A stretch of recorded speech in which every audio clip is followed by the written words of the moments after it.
আমি আমার বিধানসভা হারছি, জঙ্গিপুর জাকির সাহেব হারছে, শামসেরগঞ্জ নূর আলম হারছে, ফারাক্কা ওই আমাদের আমিরুল হারছে। রাজ্যের খবর আমি বলতে পারবো না, রাজ্যের খবর আমাদের ক্যামেরা স্ট্রিট জানে, আর সেন্ট্রাল ফোর্স তো ভালো করে জানে। নমস্কার দাদা, নমস্কার। ভুল হলে ক্ষমা করবেন, ক্ষমা করবেন, ক্ষমা করবেন। বেচারা অধীর রঞ্জন চৌধুরী বলেছিলেন যে 4টে সিকিউরিটি পাওয়ার জন্য তৃণমূল কংগ্রেসে যাওয়ার পর এত করুণ দশা। এখানে আপনারা তো শুনছিলেন, আমিও শুনছিলাম যে উনি কী বলছেন, সব জায়গায় চারিদিকে হারছি, আমি হারছি, ফারাক্কা হারছে, জঙ্গিপুর হারছে। আপনারা একবার ভেবেছেন যে ওনার পেছনে যে সমস্ত কর্মীরা দাঁড়িয়েছিল ওদের অবস্থা? বেচারাগুলি হতবাক যে ভাই বলে কি, হারছি মানে আমি কার জন্য খাটলাম? হারছে, বলছে হারছে। ইনফ্যাক্ট কনফিডেন্স তো এতটা তলানিতে গিয়ে ঠেকেছে যে বলছেন যে বাকি এবার সরকার করবে কিনা সেটা সরকার জানে, আমি জানি না। আমি হারছি, আশেপাশে যত আছে হারছে, ও কী করে সরকার করবে ও জানে, আমি জানি না। আর বাকি রেস্ট কী জানে, কে জানে? তো রেস্ট সেন্ট্রাল ফোর্স জানে। কারণ সেন্ট্রাল ফোর্স এতটা টাইট দিয়ে রেখেছেন যে এই মহাশয় পৌঁছে গেছিলেন ইভিএম দেখতে। মানে এখন আমি চারিদিকে দেখছি বেশ কিছু জায়গার ঘটনা দেখলাম, বিষয়গুলি আগে আমি দেখতাম বিজেপির প্রার্থীর সাথে হতে, আর যেগুলি আমি দেখছি এখন তৃণমূল কংগ্রেসের প্রার্থীর সাথে হচ্ছে। মানে ইভিএম হ্যাক হয়ে যেতে পারে, ইভিএম চুরি হয়ে যেতে পারে, সিসিটিভি প্রপারলি কাজ করছে না, বন্ধ করে দেওয়া হচ্ছে। এই সেম অ্যালিগেশনস নিয়ে বাইরন বিশ্বাস পৌঁছে গেছিলেন যে আমি এবার আমার ইভিএম দেখবই, যে ইভিএমে মানুষ ভোট দিয়েছে সেই ইভিএম আমি এবার দেখবই। তো এটা বলতে গিয়ে যখন পুলিশকে বলছেন যে ভাই গেটটা খোল, তো পুলিশ বলছেন যে আমার কিছু করার নেই, হাত বাঁধা, সেন্ট্রাল ফোর্স ঘুরছে, ওদেরকে বলো। এবার সেন্ট্রাল ফোর্স দৃঢ়, বলছে মানে মাথা থেকে চুল খসে পড়ে যাক তারপরেও গেট আমি খুলবো না। পুলিশকে ভয় দেখাচ্ছেন বাইরন বিশ্বাস যে তোকে আমি দিল্লিতে শিফট করে দেবো, তুই দিল্লিতে থেকে যাবি। তারপরেও পুলিশ কিন্তু একটা চু শব্দ করছে না। এটাকে বলা হয় কমিশনের করা নির্দেশের কাজ। রাজ্য পুলিশ যা অ্যাকশনে আর রাজ্য পুলিশের যা ভূমিকা তা প্রত্যেকটা মানুষকে চমকে দিচ্ছে। আর থাকলো কথা সেন্ট্রাল ফোর্স, সেটাকে নিয়ে আর বলার কিছু নেই। মুড়ি ঘুগনি থেকে শুরু করে লুকিয়ে লুকিয়ে মুড়ি ঘুগনি খাইয়েছে তৃণমূল কংগ্রেস, মানে বাড়িয়ে যাকে বলা হয়, যেখানে যেখানে দেখেছে মুড়ি ঘুগনি পর্যন্ত খাওয়াতে তাদেরকে মানে একদম মানে ভাষায় যাকে বলা হয় পেদিয়ে লাল করে দিয়েছে। চেয়ার ভেঙেছে, টেবিল ভেঙেছে, বলছে এইসব মামাবাড়ির আবদারগুলো নিজের বাড়িতে হবে, পশ্চিমবঙ্গে চলবে না। যার জন্য আপনারা কি দেখলেন, ফার্স্ট ফেজের ইলেকশন দারুণভাবে হয়েছে। 2000-এর ওপর আসামিকে অ্যারেস্ট করে নেওয়া হয়েছিল, যাদের এগেনস্টে কিছু গন্ডগোলের কিছু হালকা ছোঁয়া পাওয়া গেছে তাদেরকে নজরবন্দি করে দেওয়া হয়েছিল। মানে একটা চু শব্দ করতে দেয়নি নির্বাচন কমিশন, যার জন্য ফার্স্ট ফেজের ইলেকশন সঠিকভাবে হয়েছে। আর যে সমস্ত গ্রামের মানুষকে পর্যন্ত আটকানো হতো যে ভাই ভোট দিতে যাবি না, অশান্তি করে আটকে দেওয়া হতো, তারা পর্যন্ত ভোট দিয়েছে। আর তারপর বাইরন বিশ্বাসের এই ভিডিও চরমভাবে ভাইরাল, বলছেন আমি তো হারছি, বাকি সবকটা হারছে। তো চুরি করে যেত সরকার। আর তারই মধ্যে কংগ্রেসের হচ্ছে সব থেকে বড় এন্ট্রি, যে এন্ট্রিতে কংগ্রেস বলছে এইবার সরকার গঠনের নির্ণায়ক হবে কংগ্রেস। হলো 20 বছর, 20টা বছর কম্প্রোমাইজ, একটা সিট ছাড়েনি মমতা ব্যানার্জি কংগ্রেসের জন্য। টাকাই পর্যন্ত নি, তোয়াক্কা করেনি, থু ফেলে দিয়েছে বলতে পারেন আপনারা। সেই কংগ্রেসকে মমতা ব্যানার্জি বলছেন যে এইখানে জেতার পর, মানে রাজ্যে সরকার করার পর সেন্ট্রালে গিয়ে মমতা ব্যানার্জি নাকি নেতৃত্ব দেবেন, আর এদিকে সরকার চালাবেন অভিষেক ব্যানার্জি, আর রাহুল গান্ধী ওখানে বসে ফুচকা বিক্রি করবেন নাকি। মানে ওখানে ওনার কাজটা কি, মানে ফুচকা বিক্রি করা? এতদিন পর্যন্ত কম্প্রোমাইজ করলেন, 20 বছর কংগ্রেস এই বাংলার মাটিতে পা দেয়নি, ছেড়ে দিয়েছে। সেই কংগ্রেস বলছে যে অধীর রঞ্জন চৌধুরীকে যে মমতা ব্যানার্জি চালাকি করে হারিয়েছিল না, ইউসুফ পাঠানকে বাইরে থেকে তুলে এনে খেলা খেলেছিল, এইবার খেলবে কংগ্রেস, দেখবে মমতা ব্যানার্জি। এন্ট্রি নিয়েছেন রাহুল গান্ধী, যেটা দেখে আমারও ভালো লাগলো যে চলো অ্যাটলিস্ট রাজনৈতিক দল বলে কিছু অপশন তো পাচ্ছি আমরা। এই রাজ্যে তো বিজেপি আর তৃণমূল কংগ্রেস ছাড়া বলার উপায় নেই। সিপিএমকে বলতে গেলে সে বলছে আমি খুশি, আমি খুশি। 4 তারিখের পর তো বিজেপি বলতে পারবে না, 4 তারিখের পর বিজেপি বলতে পারবে না। বিজেপি কোথায় যায় দেখবো, বিজেপি কি করে মুখ দেখায় দেখবো। ভাই লজ্জা করে না? 34 বছর রাজত্ব করে যাওয়ার পর বিজেপি কি করে মুখ দেখাবে, বিজেপির কি হবে এই নিয়ে চিন্তিত। নিজেদের অস্তিত্ব যে মানে শেষে গিয়ে রাস্তার মাটিতে ধূলিসাৎ হয়ে যাচ্ছে সেদিকে নজর নেই। অথচ কংগ্রেসকে বলবো আমি, রাহুল গান্ধী এই 2026-এর বিধানসভায় হয়তো 3 নম্বর ভিজিট হতো, কারণ মমতা ব্যানার্জি আটকেছেন, কিন্তু চলুন, কোনো ব্যাপার না, আবারও রাহুল গান্ধী আসতে চলেছেন। আজকে তিনটে সভা রয়েছে এই রাজ্যে, দাঁত কামড়ে পড়ে রয়েছেন যে এক একটা এরিয়া, মানে মমতা ব্যানার্জি যেমন ইঞ্চিতে ইঞ্চিতে বুঝে নেন, এবার কংগ্রেসও ইঞ্চিতে ইঞ্চিতে বুঝে নেবে। তাতে যদি সরকার বিজেপি করে আপত্তি নেই, প্রবলেম নেই, জানাবো আমি আপনাদেরকে ডিটেলস। কিন্তু তার আগে আমি বলবো যে একটি মিনিট আমি সময় চেয়ে নিই, পরিচয় করাই।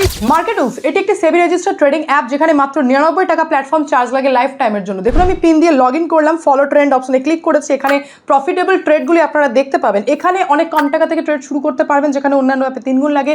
স্টপ লস ফিচার্স রয়েছে, যা আপনাকে অতিরিক্ত ক্ষতির হাত থেকে বাঁচাবে। এখানকার ব্রোকারেজ ইন্ডাস্ট্রি সব থেকে লোয়েস্ট ব্রোকারেজ। দেখুন, আমার প্রফিট কিন্তু ট্রেন্ড হিসেবে মুভ করছে। আমি স্টপ ট্রেডে ক্লিক করলাম আর 1306 টাকা আমি প্রফিট বুক করতে পেরেছি। এখানে সব কমোডিটিজ আপনারা ট্রেড করতে পারবেন, যেমন gold, silver, crude oil, natural gas. সকাল 9টা থেকে রাত্রি 12টা পর্যন্ত এখানে ফ্রি রিকমেন্ডেশন পাবেন। একদিনে 11,850 টাকা, এক মাসে 70,468 টাকা এবং এক বছরে 5,03,940 টাকা প্রফিট বুক করা গেছে কোনো কমিশন ছাড়াই। ইতিমধ্যে 2 মিলিয়নের বেশি মানুষ মার্কেটুলস অ্যাপটি ডাউনলোড করেছে। লিঙ্ক আমি কমেন্টে আর ডেসক্রিপশন বক্সে পিন করে দিয়েছি। সুতরাং ট্রেড করুন, নিজের দায়িত্ব করুন। চলুন ভিডিওতে ফেরা যাক। তো যেমনটা আমি আপনাদেরকে বললাম যে দের সে সহি, কিন্তু অ্যাটলিস্ট ডিসিশন তো নিয়েছে কংগ্রেস। 20 বছর পর পশ্চিমবঙ্গের মাটিতে এসে ভাবছেন যে এইবার আর 1 ইঞ্চিও জায়গা তৃণমূল কংগ্রেসের জন্য নয়। রাহুল গান্ধীর অলরেডি যে 3 জায়গায় সভা রয়েছে, তা হচ্ছে হুগলির শ্রীরামপুর, শহীদ মিনার এবং মিতিয়া বুরুজ, যেখান থেকে আশা রাখছি আমরা যে মমতা ব্যানার্জিকে আবার রাহুল গান্ধী ধুয়ে দেবেন। ইতিমধ্যে রাজ্যসভার সাংসদ কংগ্রেসের প্রমোদ তিওয়ারি এবং অখিলেশ প্রসাদ জানিয়ে দিয়েছেন যে এই রাজ্যে পশ্চিমবঙ্গের সরকার গঠনে কংগ্রেস নির্ণায়ক ভূমিকা পালন করবে। তাদের ডিসিশনকেও ডিসিশন হিসেবে মেনে নিতে হবে এবং কংগ্রেস ভালো রেজাল্ট পশ্চিমবঙ্গে করবে। তার জন্যই রাহুল গান্ধী এতবার করে রাজ্যে ভিজিটে আসছেন এবং এই পুরো বিষয়টাকে নিয়ে অধীর রঞ্জন চৌধুরীও রাহুল গান্ধীকে সম্ভবত ভালো করে বসিয়ে বুঝিয়েছেন যে আপনি বুঝতে পারছেন না, আপনি ইম্যাচিওরের মতো কাজ করছেন, এদিকে মমতা ব্যানার্জি খেলে দিচ্ছে। আপনারই জায়গা আপনার চোখের সামনে চুরি করে নিয়ে নেবে। যেমন অধীর রঞ্জন চৌধুরীর চেয়ারটা চুরি করে মমতা ব্যানার্জি নিয়েছেন, সেরকম আপনার চেয়ারটাও নিয়ে নেবে। আর আপনি ভাবতেই থেকে যাবেন এবং ওই দিল্লির রাজনীতি করতেই চলে যাবেন। আর কোন দিন আপনার হাত থেকে সেই দিল্লির রাজনীতিও মমতা ব্যানার্জি উড়ে যাবে। তো এখনো সময় আছে, সিদ্ধান্ত নিন। আর সেই সিদ্ধান্তে আমরা দেখতে পাচ্ছি যে না, 2026-এ কংগ্রেস যথেষ্ট স্ট্রং হয়েছে এবং রাহুল গান্ধী আসতে চলেছেন এই রাজ্যে। আর তারই মধ্যে আমরা সিপিএমের ভূমিকা অলরেডি আপনাদেরকে বললাম। সিপিএম তো চিন্তিত যে 4 তারিখের পর শুভেন্দু অধিকারী আর কত কেজি সনাতনী থাকবে, সেই বিষয়ে সিপিএম বেশি চিন্তিত রাদার দেন যে সিপিএম আর কত পার্সেন্ট এই রাজ্যে থাকবে, সে বিষয়ে তাদের টেনশন নেই। বিজেপি যাতে একদম ধূলিসাৎ হয়ে যায় সে বিষয়ে বেশি কনসার্ন। ইতিমধ্যে কোচবিহার থেকেও একটি ঘটনা সামনে এলো, মানে এর থেকে আপনারা বুঝতে পারবেন যে পরিস্থিতি কোন দিকে যাচ্ছে, হাওয়া কোন দিকে ঘুরছে।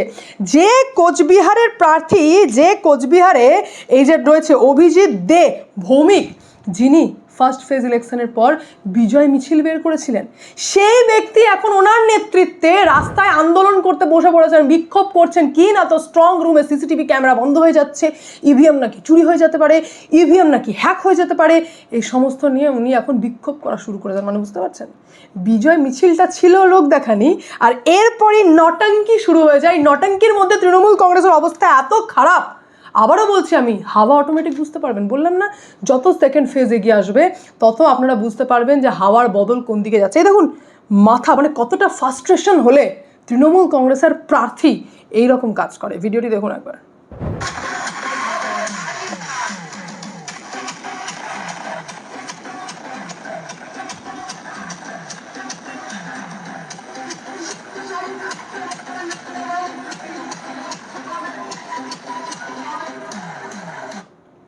গান চলছে, খেলা খেলা খেলা হবে।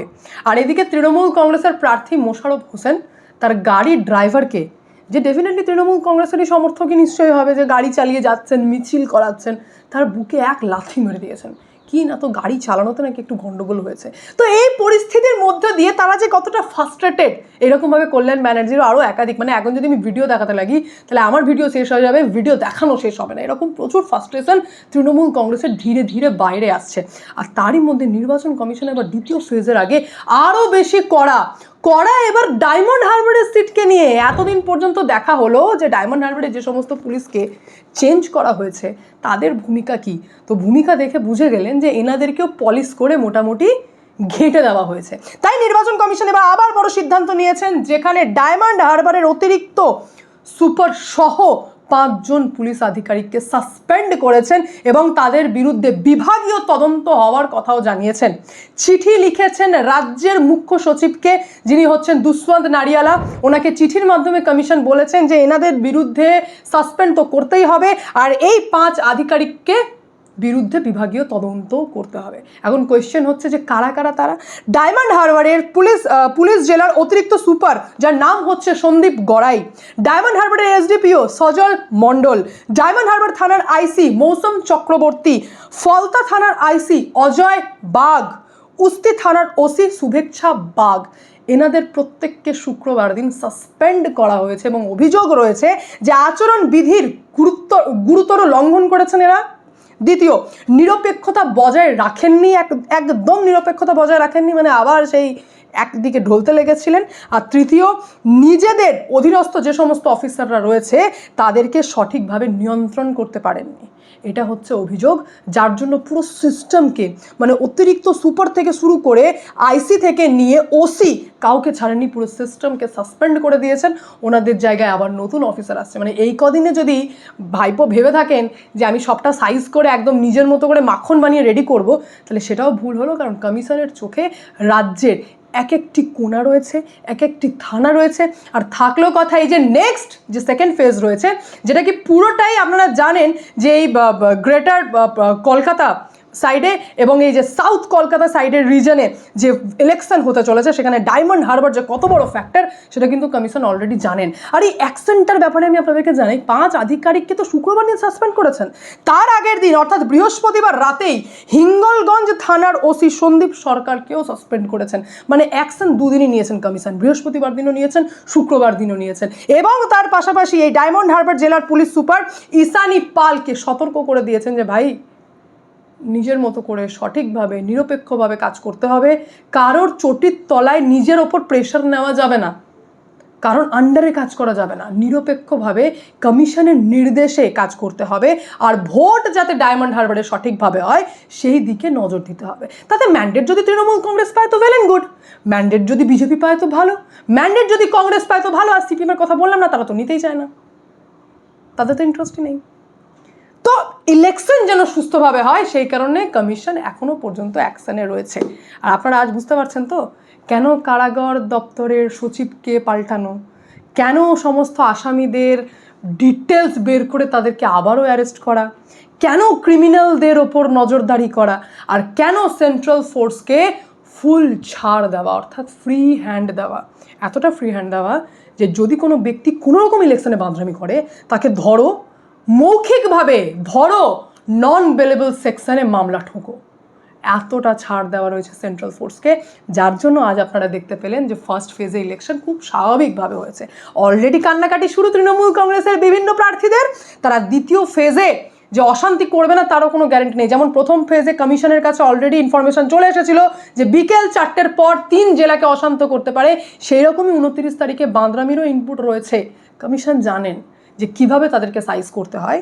আর সাধারণ মানুষেরও কমিশনের প্রতি ভরসা রয়েছে বলেই পোলিং এত % বেড়েছে।